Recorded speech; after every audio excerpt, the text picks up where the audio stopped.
তাহলে সৌদি আরবে করেছে বলে আমার এখানে বৈধতা পাবে না। সৌদি আরবের সিনেমা হল বিদা আমি এখানে সিনেমা হলকে বৈধ করতে পারবো না। সৌদি আরবের নাইট ক্লাব আছে বিদা আমি এটাকে বৈধ করতে পারবো না। আরব আমিরাতে নারী এবং পুরুষের একসাথে নাচন রয়েছে, সেটাকে আমি বৈধ করতে পারবো না। আরব আমিরাতের মধ্যে একসাথে নারী এবং পুরুষে ড্রিঙ্ক করে মদ খায়, কিয়ামত পর্যন্ত সমস্ত মানুষ যদি একই সিদ্ধান্ত উপনীত হয় যে মদটা বৈধ আর আমার আল্লাহ বলেছে মদটা অবৈধ, দুনিয়ার সমস্ত মানুষের কথাগুলো আত্মি মেরে ফেলে দিতে হবে, আল্লাহর কথাই চূড়ান্ত, মদটা অবৈধ।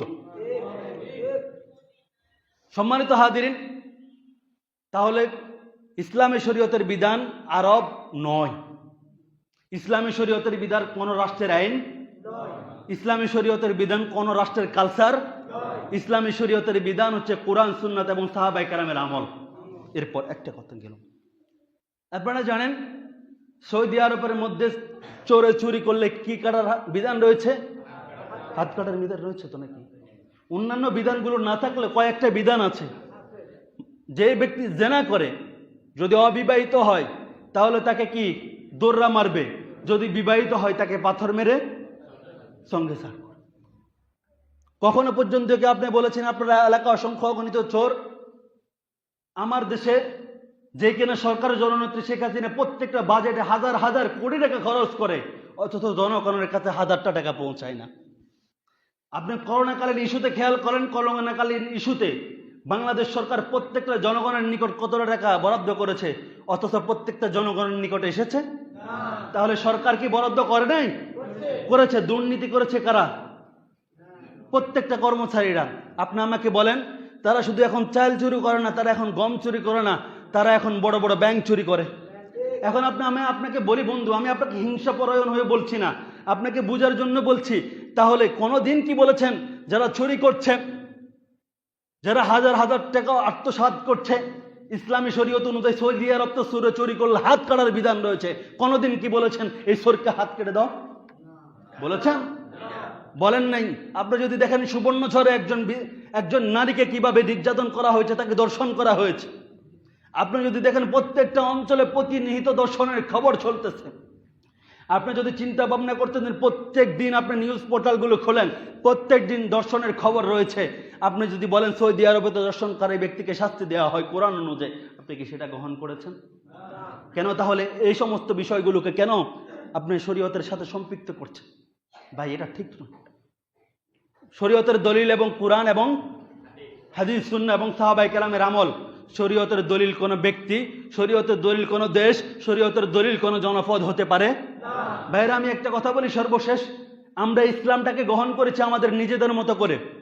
আল্লাহর কসম, ইসলামটাকে গ্রহণ করেছি আমরা নিজেদের মতো করে। আমার সাথে ইসলামের যে বিধানটা যায় আমি সেটা গ্রহণ করছি, ইসলামের যে বিধানটা আমার দলের সাথে চলে যায় সেটাকে গ্রহণ করছি, ইসলামের যেই বিধানটা আমার চিন্তার সাথে মিলে সেই বিধানকে গ্রহণ করেছি, ইসলামের যেই বিধানটা আমার দলের বিপক্ষে চলে যাচ্ছে সেটাকে ছুড়ে ফেলছি। ইসলামের যে কোরআন এবং হাদিসের যে বিধানটা আমার ব্যক্তির সাথে আমার পরিবারের সাথে চলে না সেটাকে আমি দূর করে দিচ্ছি। ইসলামের যে বিধানটা আমার নেত্রীর বিরুদ্ধে চলে যাচ্ছে, আমার নেতার বিরুদ্ধে চলে যাচ্ছে, আমার বিরুদ্ধে চলে যাচ্ছে, আমার হুজুরের বিরুদ্ধে চলে যাচ্ছে, সেটাকে আমি গ্রহণ করছি না। ইসলামের ওই বিধানটাকে আমি ব্যক্তি দল নির্বিশেষে একটা আঙ্গিকে নিয়ে এসেছি। অথচ ইসলামের বিধানটা কোনো ব্যক্তির সাথে নয়, কোনো দলের সাথে নয়, কোনো ব্যক্তিত্বের সাথে সম্পৃক্ত নয়। ইসলামের বিধানটা সামগ্রিকভাবে আমরা ইসলামের বিধানটাকে এমন ভাবে গ্রহণ করেছি, আফাতুমিনুনা বিবাদিল কিতাব ওয়া তাকফুরুনা বিবাদ। কোরআনের কিছু অংশটাকে গ্রহণ করেছি আর কিছু অংশটাকে ছেড়ে দিয়েছি। যেটা আমার সাথে মিলেছে সেটাকে আমি কি করেছি? গ্রহণ করেছি। যেটা আমার সাথে মিলে না সেটাকে আমি গ্রহণ করিনি। ভাইরা আমার, বিশ্বনবী সাল্লাল্লাহু আলাইহি ওয়াসাল্লাম বলছেন, লা ইউমিনু আহাদুকুম হাত্তা আকুনা আহাব্বা ইলাইহি মিন ওয়ালিদিহি ওয়া ওয়ালাদিহি ওয়ান নাসি আজমাইন। সহিহ বুখারী কিতাবুল ওহী হাদিস নাম্বার 15। পারবে না, তোমরা কখনো প্রকৃত ইমানদার হতে পারবে না যতক্ষণ পর্যন্ত আমি নবীকে তুমি তোমার জীবনের চাইতে, তোমার পরিবার পরিজন, মা বাবা, আত্মীয় স্বজন এবং সমগ্র মানুষের চাইতে বেশি না ভালোবাসবে। হাদিসের সর্বশেষ অংশ দেখে খেয়াল করেন, ওয়ান নাসি আজমাইন। আমি আপনাকে চ্যালেঞ্জ দিচ্ছি, আমার কথাকে খণ্ডানোর মতো যদি আপনার কাছে কোনো তৌফিক থাকে, আপনার কোনো দলিল থাকে, কোনো রেফারেন্স থাকে, আপনি আমার কাছে আসতে পারেন। বিশ্বনবী হাদিসের শেষ অংশে কি বলছেন? ওয়ান্নাসি আজমাইন, সমস্ত মানুষগুলোর থেকে তুমি তোমার নবীকে বেশি ভালোবাসতে হবে। আজকে আমি আমার নবীকে সমস্ত মানুষগুলো থেকে বেশি ভালোবাসতে পেরেছি? না।